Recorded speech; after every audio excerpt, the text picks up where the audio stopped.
mimi niko na heshima kubwa sana kwa viongozi wote. Wakati mwingine ukiona mimi nikitaja mtu, it is because I'm also defending myself from an unfair accusation that those who work with them labeled me. Sababu mimi ninatafuta kiti ya governor ya Bungoma. Siwezi ngojea watu tu wakuje wanitoe kwa kiti kama msichana ya kuolewa tu ya kuchukuliwa hapa na kupelekwa kwenda. I have to defend myself, and we have to be factual. We have to tell the people the facts that will take our people forward. Wajumbe wote wa DAP wakati wanalemea sisi watu ya Kenya Kwanza, wanasema tuko na Musalia Mudavadi amelala usingizi, tuko na Wetangula hatumii nafasi yake kufaidisha jamii.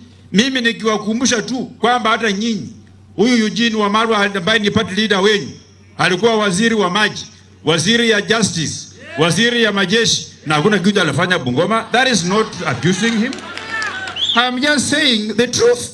Wakati waziri Eugene alifanywa minister for water, akiwa party leader wa New Ford Kenya, New Ford Kenya ilifanya resolution, wakaungana na Jubilee. Wakati hiyo ndio akawacha New Ford Kenya kwa mikono ya new party leader Ken Lusaka. Hiyo ndio wakati pen paper hii iliuzwa. So Mheshimiwa Jack, hii pen paper, makaratasi ya kuuza, signature ya Eugene Wamalwa party leader wako iko kwa hiyo makaratasi.